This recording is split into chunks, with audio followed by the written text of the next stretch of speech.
keep an eye on people arriving, but I will now hand over to Esther Rolinson. The tech seemed to be working fine before, so over to you, really. Okay, so can everybody see my screen now? Great, okay. so thank you for coming, and it's really nice to welcome you into my room that I work in my home. I've got a studio that I make bigger things in, but this feels like my den, my most personal space where I make things, so you know, you can see everything's kind of going on, and you know, there's kind of stuff everywhere really. But what I want to do today is give you a little bit of an overview of my practice for anybody that doesn't know my work that well, and then go on to talk to you about a piece of work that I'm making now called Luminations, which is a light work for Cleethorpes. So I'm going to get straight in there. So I make... do you want to make it full screen, and then we won't see the slides before you... Yeah, if I get lost, I might have to come out of that because my numbers, okay, right. so but should be fine. How's that? Is that better? Perfect, yeah. Okay, so I make large scale installations, mostly that use light, and they're in public works. They're sculptural structures that I hope really invites the viewer to be inside the work and kind of participate in a kind of creative experience with me.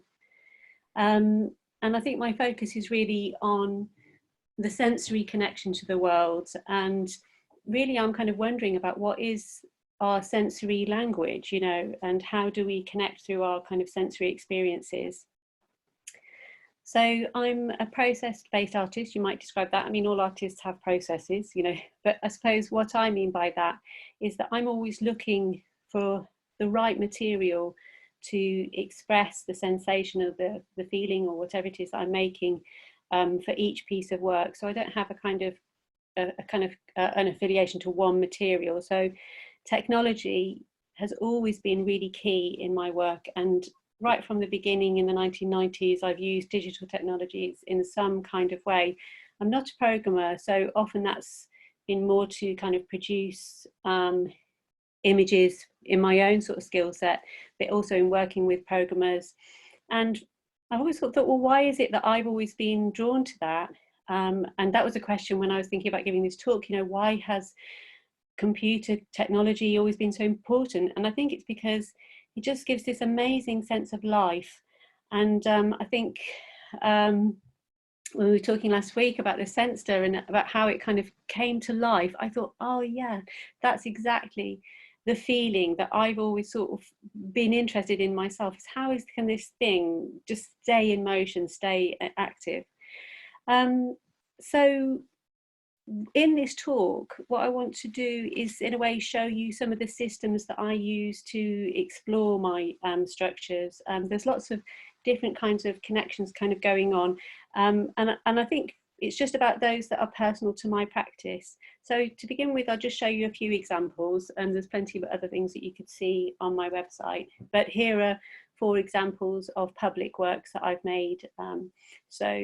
Stream in Hastings, which is a series of light columns, a line which is outside Lewis Library, you know, animated light into the floor, trace elements on the bottom right, again a light work embedded into a surface, an airwave which is for look ahead housing in Bracknell, which is actually just an articulated surface, and those projects are all in, you know, cases where I've worked with architects, but I've also collaborated with landscape architects and choreographers and computer scientists. So I feel very fortunate to have had those kind of working relationships.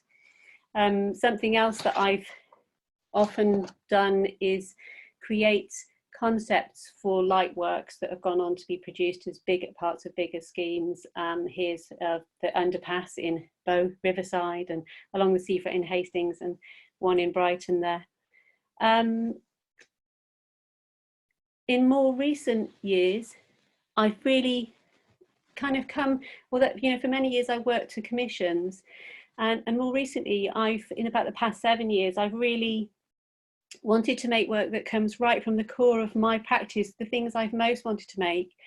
rather than necessarily in response to a brief. And that's really informed the public work that I've made as well.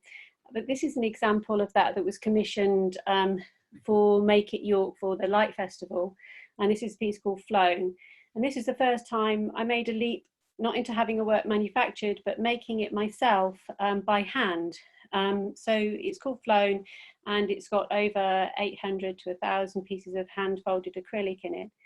And after it was shown in York, I went on to develop it with Sean, our host. And this is a piece that won the Luminations Sculpture in 3D Awards. What I want to show you, though, is the relationship between drawing and a finished structure, because all of my pieces and how I explore them, how I understand them, is through drawing. And there's a kind of direct relationship between what I draw and the thing that I end up with. And I think Sean actually said once when making something, it's really surprising that the actual piece of work really looks like the drawing. So this drawing is called Breathing the Breath of Others, and it's just made with a pencil and a ruler, and they're just tiny dashed lines. And I just started off kind of taking these lines in one direction and then the other, and eventually they resolved themselves and became one whole complete system. And so it's kind of coming in and out in one breath. Now the work that is connected to that, the finished work in a way, was called Thread, and I made that in Leicester. And actually I worked with Dave Everett and Sean Clark and Graham Stewart on the programming for that, and the technology for the fibre optics that you can see there was developed with Luke Woodbury, because we use technology in a really unusual way for these fibre optics, because normally obviously the point of fibre optics is that you have one big light and you light lots of fibres. I wanted to control them and animate them more individually, so we connected them to not individual LEDs but lots of tiny LEDs. And the hand-drawn element is really starting to come in there, because as I built it, I sanded those little dots in all by hand as I kind of came out of the space. So another example here for a different piece of work. This is a drawing called Revolve Materials. And I'm showing this because I'm using a very simple rhythm or structure inside it, which is a straight, a curve, and a twist. I'm just following that, kind of making this band of shape move around the page like that. And I used it to explore materials.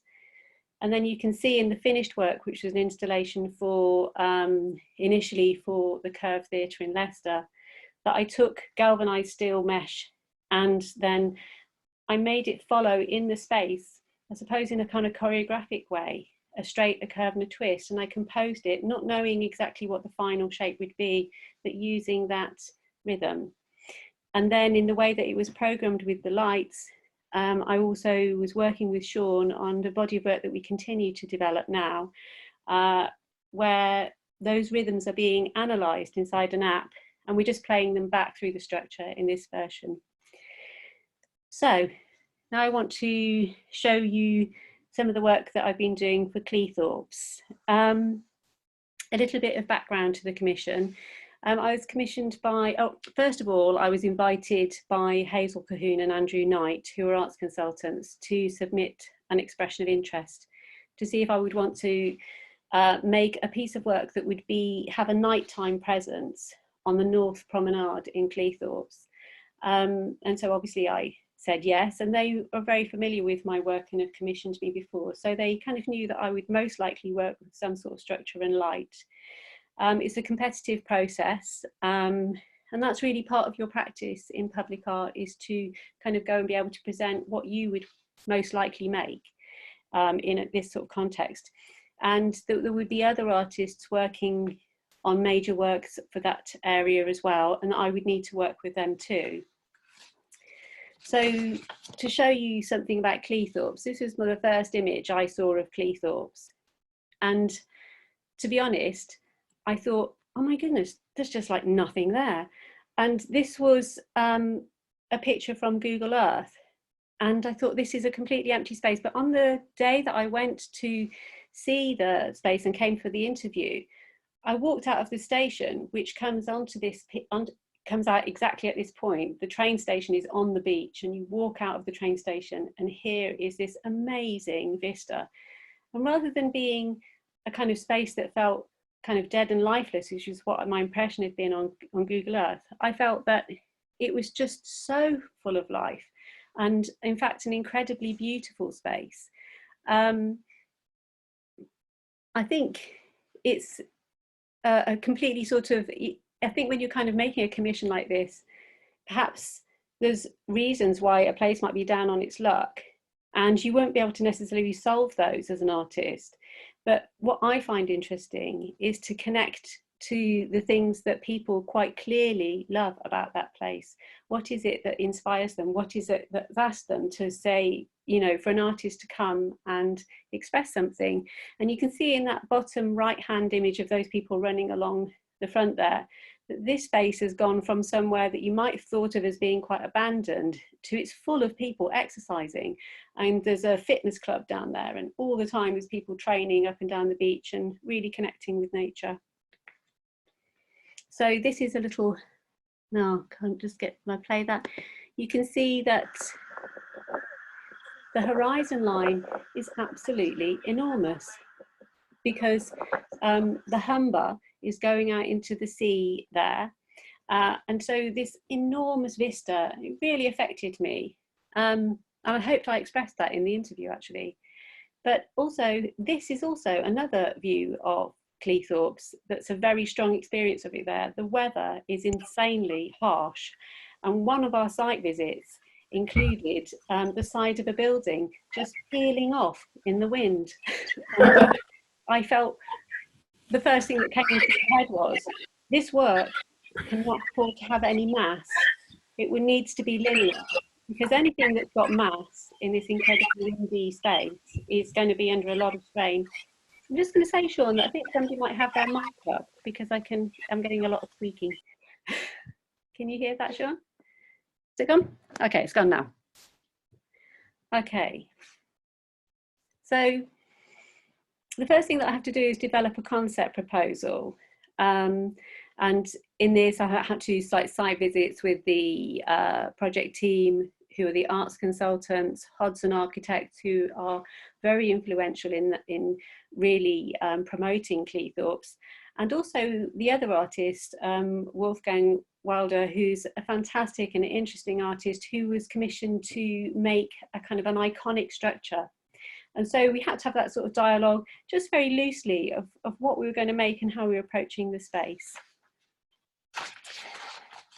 When I came back from my initial visits there, I made this very instinctive drawing, perhaps really thinking about things crossing up and down through this horizon line.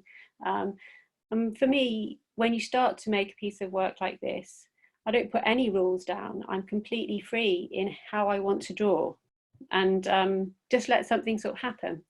And so these things started happening.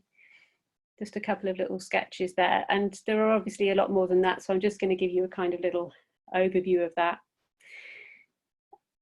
When I was looking at these, I realized that I was actually revisiting something that's been in the wings, that's been waiting, and it's a piece of a drawing series called Gravitate. And there's lots of drawings that I made in this over a number of years, and in fact I only finished the last one in the last kind of 6 months or so. They're very elaborate drawings. So I felt that these Gravitate drawings would be the heart of this piece of work. And this is one of them. This one is actually called Gravitate. And so it's using a set of rules to develop, I suppose, something that's like a mandala, or it has like a meta rule of arriving at a circle. All it is a single line that's rotating in a kind of windmill-like fashion, going from straight to curve to straight to curve. And then there's a rule in terms of how it's shaded, and that the scale of it is diminishing. And I decided that when I arrived at a circle, I would have finished, which it more or less does. It's a slightly wobbly circle. And there's a number of those that arrive at circles. They're about 1 meter across. Another one that I think is perhaps more relevant to this piece of work is this one called Reverie. which has a number of really complex rules in it that I won't go into now, but there's more than one line and they have sort of crossing points inside it. In this piece of work, I've completely taken away the notion of arriving at a circle and allowed it to just bounce around the page until it's filled the space. And for me, it feels it's something that would carry on kind of going out into space, and that's what I wanted to indicate in the drawing. And I wanted to say, when I make a drawing like this, I kind of do exactly what feels right and then develop a rule and go with it, and I start to learn about it. But later on, when I'm making the piece of work, I might come back and look at the drawing because it feels as if it's got kind of key information in it that tells me something. It's like I've already figured quite a few things out, but I can't understand them at this stage. Later on, I might come back and say, I actually think this fixes to here and that fixes to there. So it's kind of got important information in it. So when I started to kind of marry the idea of putting this movement into this space, I wanted to make a linear work that would go along this seafront, and I started to put in the lampposts, basically sort of unraveling the lines and then introducing a vertical, and you can see that in these drawings here. And as I make more drawings, I practice something that's really like a fluid action, and you can see these drawings here, they look as if I've kind of doodled something quite fluidly and it's done with ink. But in fact, they are very measured and they're very controlled. So although you do it really quickly and it's a speedy process, they do follow the rule of a straight and a curve, and they do rotate. It's just I did it really quickly to get that fluidity. So at the same time as considering the linearity of the promenade and Gravitate, I'm starting to think about materials. And I wanted to use the material that really fits with the space, with that kind of kiss me quick kind of culture. And there had already been a string of festoons going along the promenade. And I really liked its kind of raw simplicity. And it's something that's proven to work in that environment, and that's really important. And there was a lot of pressure actually at this stage of this piece of work to make it very quickly. So I was kind of like looking for, well, how can I make something really swiftly? So I started to put that notion of a festoon into these shapes. And I think you can see I start out with things extremely elaborately, you know, and I think I know that this is too elaborate and this will not be able to be made like this, but I allow myself that space to sort of play with it. And then starting to mock up how could this work around a lamppost, so I can kind of indicate to the client, this is how I think it's going to start to work. And then at this concept stage, mocking up an idea of how the work might be, that we would create a series of festoon, well, two flowing lines of festoons. And that was quite important, that there would be two lines that were wrapping around each other, because it's the movement of two simple things around each other that kind of brings these very simple shapes to life. And that they would be animated, most likely using a DMX system that's but the programming and the patterning developed in a more kind of complex process with Sean. And that there would be a generic set of curves. And there's a kind of reason for that, is because when we're dealing with such a big space, you know, potentially between 500 meters and a kilometer, you really need to be extremely economic in how you're thinking about materials. So I really wanted to get absolutely the most I could out of the budget that I'd got. And I knew that the less variety of curves I had in it, the more easy it would be for a manufacturer. But I didn't want my work to therefore repeat itself.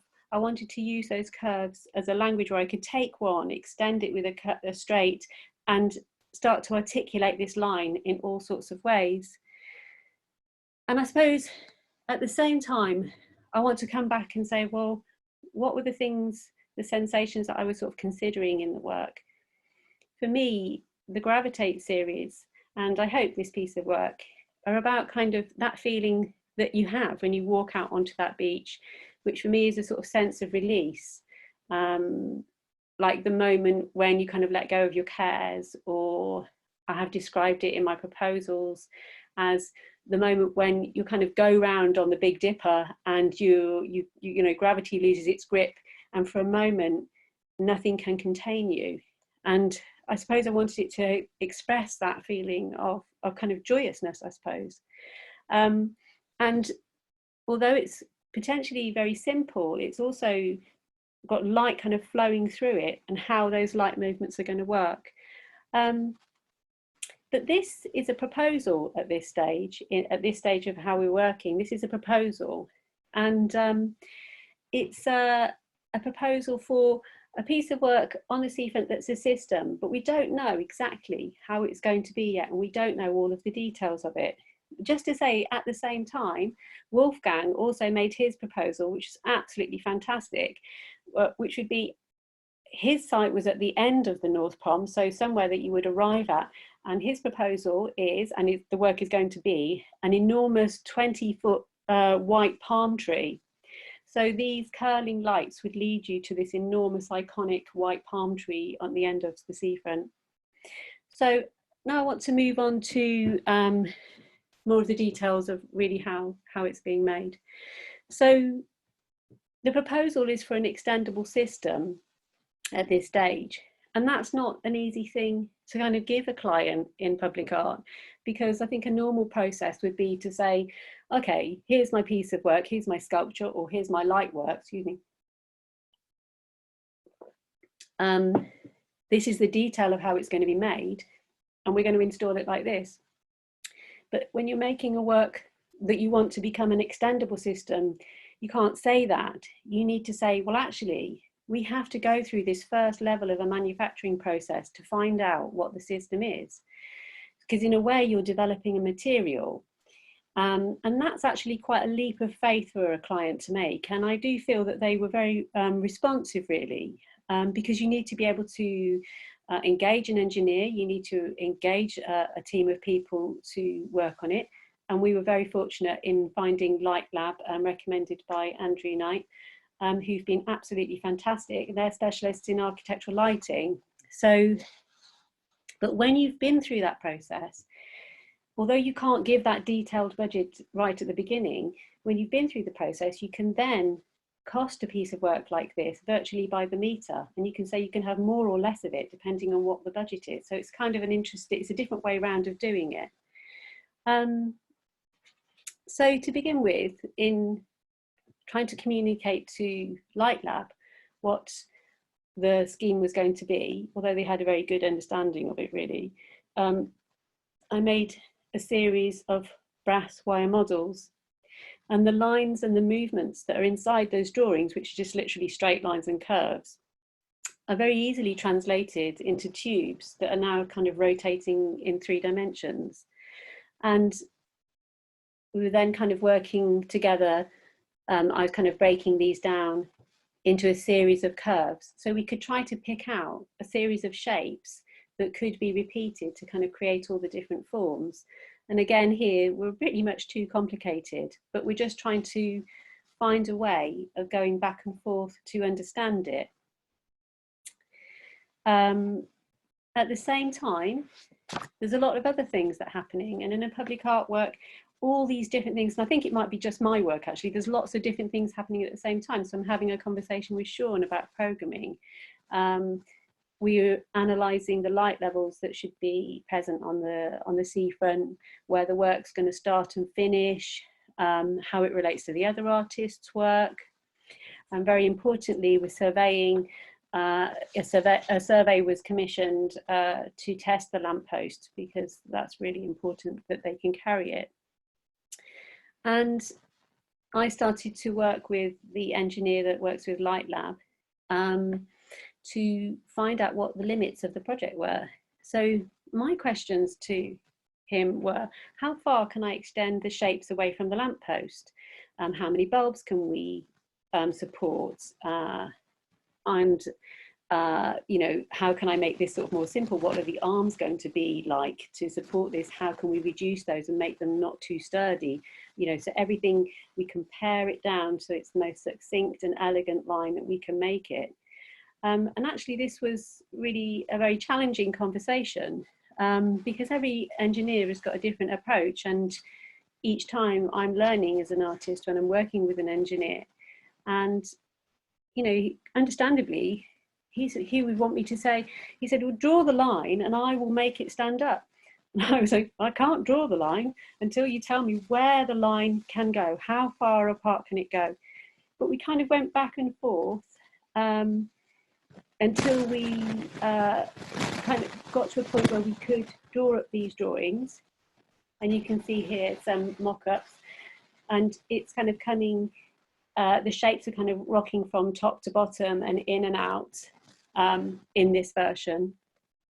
And we took it to a point now where we needed to show the client a prototype, because there's levels of permission that they will kind of go to in making the commission. So they'll say, yes, we've got to concept design, and now we're going to go to a detailed design. We need to see a prototype so that we can sign up to the next level.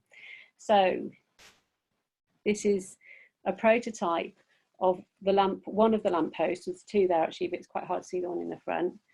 And it's a full-scale mock-up of the lamppost in some in the metal workshops in Hull that Light Lab have a kind of long-standing relationship with in their work.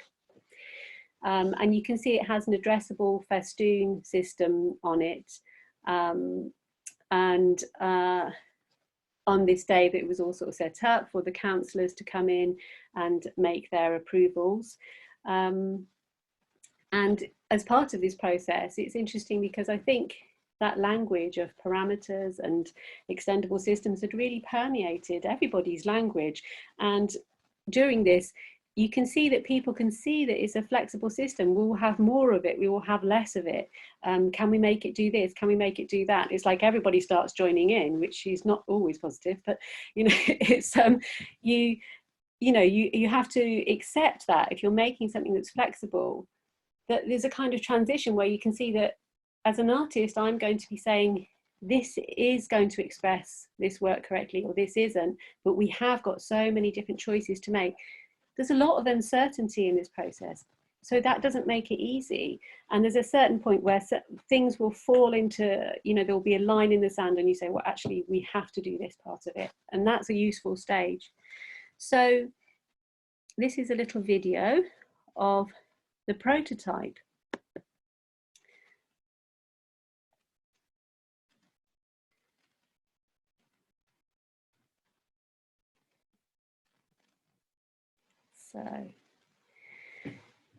So while this was a successful prototype, and we can now see, okay, so this is like what one simple loop the loop looks like. We know that that works, and it's not really doing the animation yet, but we know that it's going to be effective. So that's very satisfying. But at the same time, or around the same time, we had, I'll play it again, we had a bit of disappointing news, because the report came back for the lampposts, and we found out that the lampposts would not be able to carry two lines, because the way that if you've got lots of individual lampposts and you only tie something to one lamppost, obviously that lamppost is going to take its own weight. If you tie all the lampposts together, you've then made them into one colossal object. So what I had thought would be this really simple, great linear solution is, no, I'd made a monster, you know, and it was just enormous thing that was that could all fall over at once. This is really, really tricky. So there was another engineer that came on board who, I'm just going to play that again if I can find it while I'm sort of talking about this part. Another engineer came on board who is a specialist in testing lampposts, and he's the person who tested them to say that they couldn't work. And although this is like not an easy thing when you think, oh, we have to kind of redress everything here, it's actually very interesting, because he's had such a kind of brilliant understanding of how systems work. And even in our first few sentences, he completely understood that I needed to be able to model the work in lots of different ways to be able to understand all the variety of shapes and connections and possible locations for the work. and that we needed to be able to try that out and say, okay, well, we'll take this away. Now does it work? He set up a calculation table, which you can see here, and we are still in an ongoing process where we're sort of going, let's move the work one lamppost this way, which ones fail, and let's move the work that way, which ones fail. And obviously, understandably, for the client, they didn't want to spend their finances for an arts project on replacing lampposts. And at some point, it was argued that we should just reduce the work and that it should just become one line. But for me, I felt that this was a point where I thought, actually, no, this is, we will have thrown the baby out with the bathwater. We will have kind of broken the system from a creative point of view. And so really, maybe it's a matter of language, but we argued that actually that now the lampposts were actually an integral part of the system and a part of the artwork, and that they were the plinth. And so we were not, by reinforcing them, just making new lampposts, but we were upholding the artwork, and that they were a completely valid part of the spend for the finances.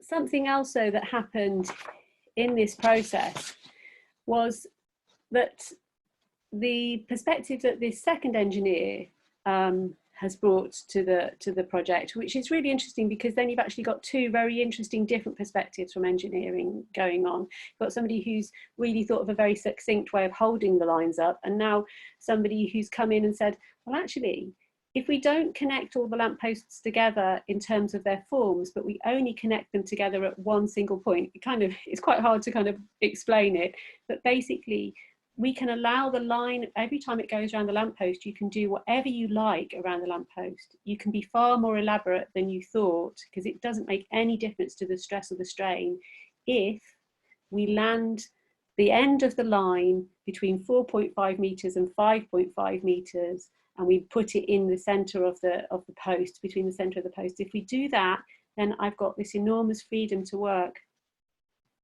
So this is kind of where we're at. This is the scheme as it's designed at the moment, and it's just being drawn up by Light Lab in CAD, ready to be like a coiled spring for when we come out of COVID, so we can start to build it. And for me, what's been really satisfying, and what I've been doing actually while we've been in the lockdown, is modeling these shapes again. Now I know all of this information that we've been through this whole process for a year, and with the information from the engineers who are still going back and forth and checking every new version. And I found it so satisfying, because I've come back to a point where I've modelled all of the work, I can't get it, by hand again in brass wire, because I know exactly the rules that are successful and are possible that can go around the lampposts. And this is a little movie. I've made all these models in the past couple of weeks, and they're fairly rough, but they're just to be able to show Light Lab, I want this shape now and I want that shape. These are the shapes that how they work together. And I made a little movie because I just wanted to really make sure that they knew the shapes that I wanted, and I thought I'd just play that for you at the end there. And then really there's a whole another chapter when we have these shapes completed, when this infrastructure in a way is made, is to do with the programming of the work, where I hope we will completely bring these lines, these twirling lines to life. And I'm going to be embarking on that work with Sean, sort of building on the work that we've been doing over the past few years, and then working again with Light Lab on that and their consultants to do with program it at the site. So I hope that it will, you know, feel like a kind of like a firework kind of bursting and running out along the seafront. And I think that's just about it. Great. Well, thank you very much. It's fascinating. I know the work, well, I say I know the work quite well, but every time I see you talk about it, I learn something new myself. So then, yeah, I always learn. I'm thinking, oh yeah, okay. Like last time, maybe I'll ask a quick couple of questions and then I'll open it up to the floor. Probably really it's me knowing a few things maybe that other people might be interested in. Do you want to say a little bit about how many lights there are? I know there are, or fixtures or lamps. It's quite a long, in that drawing, it looks, or that visualization, it looks like a long piece of work, but the number of lights, I think, is quite impressive.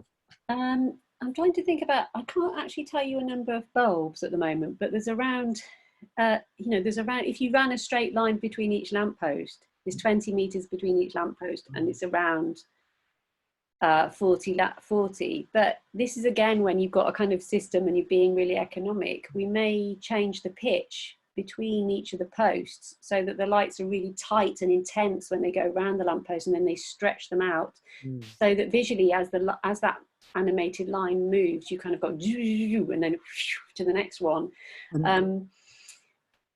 So it could be between 40 and 80 bulbs at a pitch of 50 centimeters or so, or it could be sort of slightly less, it could be less than that in the period in between. The lampposts themselves, I think we're looking at about 28, 29, and it's sort of still varying depending on which ones we're getting, because there's kind of unusual ones that are failing. It's like if you put the certain ones because they perhaps are more damaged that fail, but we're about 28 of them about 20 meters apart, so it's over 500 meters basically. It's a lot of lamps, so the motion should be, or it has to be, very smooth. And my second question before I hand over was that in the past we've done things where they respond to the environment, and you've done work where an environment sensor has changed things, but this piece is not going to have environment sensors in. And what was your thinking there? Well, I mean, in some ways I think that could be really sort of interesting if it's possible to do it, but I think it's not because you don't want it to do that.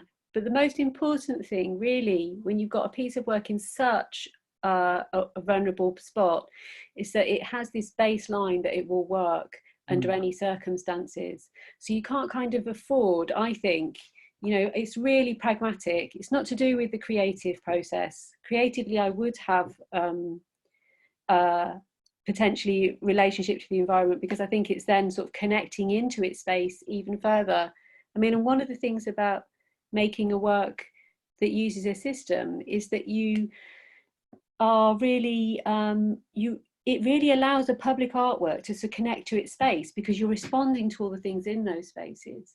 So in answer, I suppose, in a way, I would really like it to connect to its environment, but only if the technology is absolutely rock solid, foolproof, can never go down. So it always has to have a kind of baseline of that, and anything else is like icing, And it will be a very harsh environment. Salt air and electronics don't.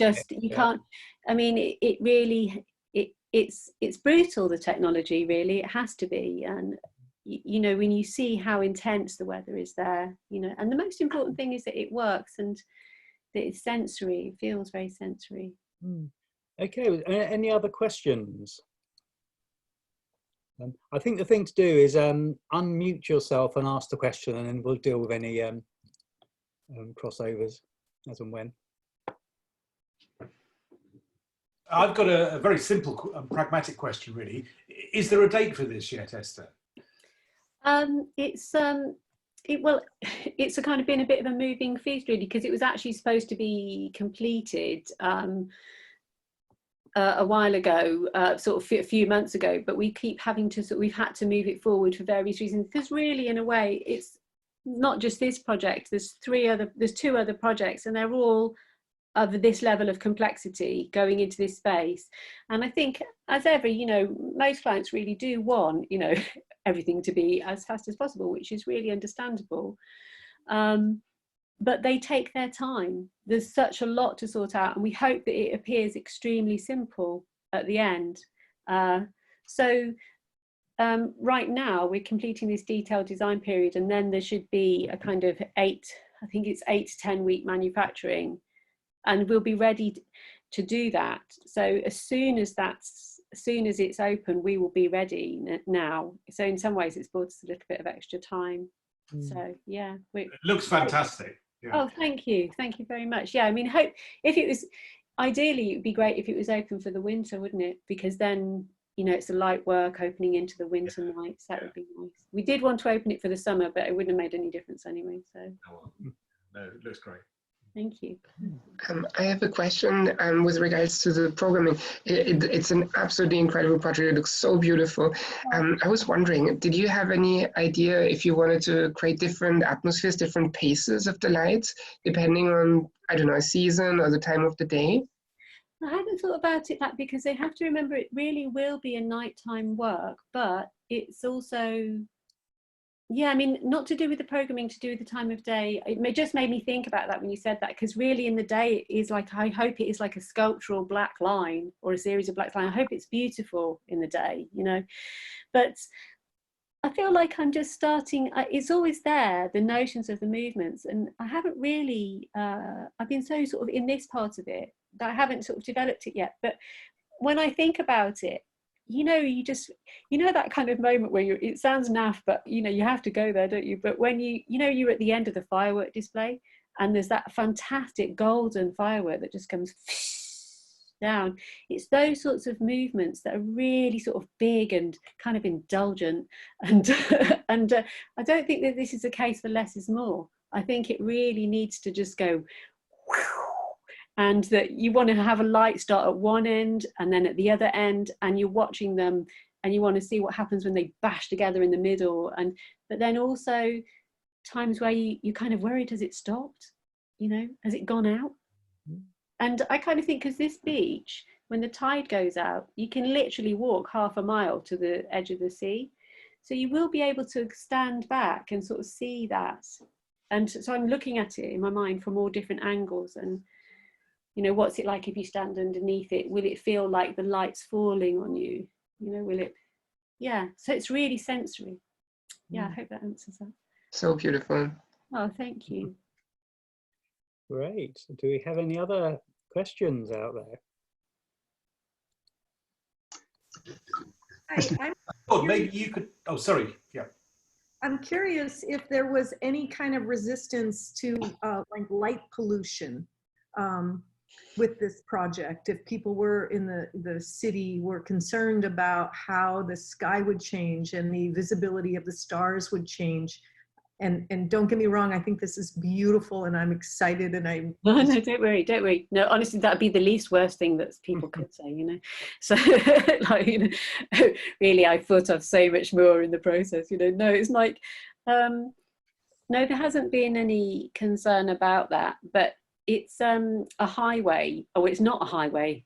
You know, I feel like I kind of going to turn into a kind of council kind of like nerd here and say it's not a highway, and actually the light levels can be lower, but it's got a road that runs next to it. These lights that are already on this lamp are very, very bright, and one of our problems is not will our lights be brighter, it's more like how can we make the light levels less. So the chances are, although we have to maintain a certain level of light, and this cannot be accounted for as that because it's not safe in terms of highways and the rest of it, because it goes off because it's animated. So in a way, we're not necessarily adding anything more to the street lighting that's already there, because we're going to turn the bulbs down so that this light's visible. It's a kind of balancing act, but it's like one of those things that just seems a really small part of the project. Oh, well, we'll just need to put some lower level bulbs, but you wouldn't believe the conversations about it. So, And then I have a follow-up question. Are these LED lights? Yeah, they are LEDs inside a festoon. I'm just thinking, have I got one? I might even have one. I think while Esther's doing that, I think a lot of people might be familiar with the little, I'm just looking around to see if I had some, the little LED strips that you can program, the addressable LED strips. Well, they're nice lights and they can be bright, but they wouldn't necessarily work in an outdoor environment. So I can see Esther's got one in her hand. Inside there are LEDs, but big 5-watt ones. Yeah, they're really sort of stonking lights, but also yeah, there's nothing subtle about them, but they do fade fantastically, and but they are actually the same lights that I used inside Flown, and the reason I like them is because they're sort of very, very bright, but you can really diffuse the light. So instead of having that, oh, there's the little tiny LEDs moving, you're not really so sort of conscious of it. But obviously in this sort of condition, it's a deliberate use of a festoon language. you know, I suppose in a kind of, you know, you're always sort of thinking of different versions of this work, and I think about putting this, you know, rightly or wrongly, should I share this now? You know, the thought of, you know, I think about putting it in a gallery space or in a public space like a moving merry-go-round. You know, how would we see the language of these lights if you did that then? It's a very sort of strong, iconic thing, I suppose, but it's deliberate. It's, yeah, and that's what they look like, but they're really bright and, yeah. Okay. Okay, great. Before I introduce who will be next week's speaker, just double check, are there any more? I'm looking through the list. Sean, I was just wondering whether maybe you could say something about the challenges of developing in a sort of animated system when you got, you know, what, about 1,600 individually addressable pixels. Yeah, well, it is a bit tricky. And normally if you're writing a processing program, Arduino program to drive, say 100, 200 LED pixels, all you need really is the Arduino controller to do the control and enough memory to store the state of all the pixels, and then you can write a program that does various sequences and so on. This is a little different in that you can't really address every single individual pixel with a number. You can, but they're quite big numbers. So to actually program this, it's effectively turned into a matrix. So let's say that there were 525 pixels. You would actually end up with a 25 by 25 matrix. And you'd make a video file where each point in that matrix is animated with a light level. So I have to write the program, but rather than controlling the lights with the Arduino or similar microcontroller, I have to generate an AVI video, and that video is then put into the control unit, and that is then driving it. So it's not live in the sense that it's not algorithmically generating at that moment in time, but you want to give it that sense by having lots and lots of variations, small clips, if you like, of videos that can be combined in different ways so that you won't see the same sequence twice. So it is quite a different challenge. I would say it's, obviously there's more you can do, but it's a more complicated process than maybe working with pixels and so on. I have a quick question, if I can articulate it for Esther. How would you say the essential support structures that you've had throughout your career have evolved and changed over time? Sorry about that.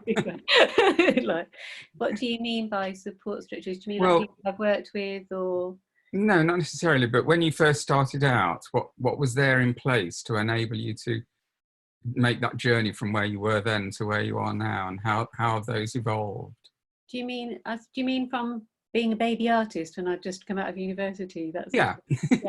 In a sentence. yeah. I think God, it's such a big question. I think I've sort of had lots of different things that I can sort of, maybe I could just sort of name a few things, but you know, I had all kinds of, you know, I think I've always been very, you know, for want of a better word, driven, but you know, I've always been making my work in any way that I could make it. And then I had individuals, I think, that really kind of commissioned me. Hazel would be one of those people who's commissioned this. People who sort of supported me in that way by inviting me to come to submit to tender for public artworks. You know, there's been a few sort of key people in public art. Somebody who actually went on to be an arts officer at South East Arts said to me, Francis Lord said to me, I think you could make a public artwork, when I was probably about 25 or something. And I honestly was so terrified in the interview that I shook. I couldn't even read my paper the whole way through. But I got the job, despite the fact that it was a blur like that. And I think as well, though, you know, I've been fortunate saying I was at somewhere like Lighthouse in the 90s, and then that brought me to be in Leicester and to meet Ernest Edmonds and Linda Candy, and although I think I was really naive and not really that, you know, kind of on it as an artist at all, although I was really determined, it's like how much you know about yourself as an artist, and I was really young and I didn't, but actually it's that kind of overview of those people that sort of stick with you and kind of come back, and then put me in contact with you and with Sean, and so it's like you're kind of going back and forth in different worlds. And for a long time, I think I just wanted to be a public artist. I wanted to just only do that, although I've worked, you know, making temporary works. But I think after I'd had my children, I just felt like I'd had a break, but I kind of came back and went, actually, I want to make my own work that's completely from myself. You know, this, and at that point, it was interesting to sort of reconnect with people like Linda and Ernest, and then kind of going on to sort of have all kinds of conversations. And I'm a great valuer of the conversation that you can have with people who inform you about your practice. So I really make a point to, I talk with curators, I seek them out, I want to find out, you know, what they think and have a reflective practice. So it's kind of always ongoing, and I'm always interested in those new conversations because it kind of forces you to question what you're making yourself, and yeah, you're always in that process. Yeah, that really stands out, that toing and froing between yourself and other people that you're working with. Seems to be a constant process, a constant feedback sort of process. Yeah, absolutely. And our conversations, and you know, you don't kind of lose those things. You know, you're always having that sort of conversation and being informed by their experience. But also, you know, in a lot of ways, I'm an extremely singular artist in how I work, but it took me a long time to really recognize that. But I still kind of seek out those very crucial creative relationships, and then I come back into my space and kind of initiate something else, and there'll be a time inside making everything where it's only me, and it has to be, because it's nearly like I've got a kind of joke going on, you know. It's like I'm like going, I'll make this because nobody else knows about it, so whatever it is, I don't care, because it's mine and I'm going to make it. And then there'll be a certain point where I feel ready to just show it in the world, and suddenly it feels more serious and I can engage people and I'm looking for that person, and you know, yeah. Oh, thanks, that's really clear. That's good. Okay. Excellent. Okay, well, thanks very much, Esther. We shall give you a virtual round of applause, I think. Thank you very much. Thank you. That was great. Like I mentioned before, this has been recorded, so this will go up on the YouTube a bit later on, and I'll post it on the CAS website and in the Facebook page as well. So very briefly, before I hand over to Ernest to talk a little bit about his talk next week, we have had a few volunteers. So Nancy's offered to do 5-minute, Nancy Jo Ward, 5-minute talk week after next when we have the open session. Brian Reference Smith has as well. I also have Valentino, I think, is giving a talk as well. Valentino. So there are spaces for a couple more, but I'm looking at the people here, and I would be very interested to hear a couple of people actually make a contribution. Dave Everett, you've been doing some interesting work with magic squares recently, and I haven't heard you talk about it. I don't know if you're up for doing, I know you've got some health problems, but if you're up for doing a 5-minute talk in 2 weeks' time. Yeah, it'd be jointly with Fania, because we've been working on this together, but Correct. It's an ongoing work at the moment. So yeah, I'd be happy to do that'd be really interesting. So there are a couple more slots available. Again, looking down the list, I see Nicola from Genetic Moo, and I will need to have a chat, but it'd be great to do sort of some sort of online micro world talk. We're working on it at the minute. Yeah. So we've just been experimenting with Zoom and OBS. Sorry, not Zoom, with Twitch TV and OBS. So we've been practicing. We've set up the space. We're going to do a sort of informal screening on Saturday sometime, but then we'll be ready to do it properly. So I'll get back to you about that. Okay. So that we could use this channel as well. Get access to the Yeah, audio. that would be great. Yeah, I mean, we could actually do it through Zoom, but we've set up, it's our micro world at home, and we're doing lots of experimentation and projections. So it's our fully immersive space in the living room. Great. So I'll make sure people get to hear about that. So I Yeah. do have a couple more slots if anybody wants to drop me a line. Otherwise, I'll promote it on the CAS website and Facebook, and I'm sure we'll get people wanting to join in. So I mentioned that next week's speaker is going to be Ernest Edmonds, and hopefully, Ernest, if you're able to connect, do you want to just give us a couple of minutes overview of what you're going to be talking about?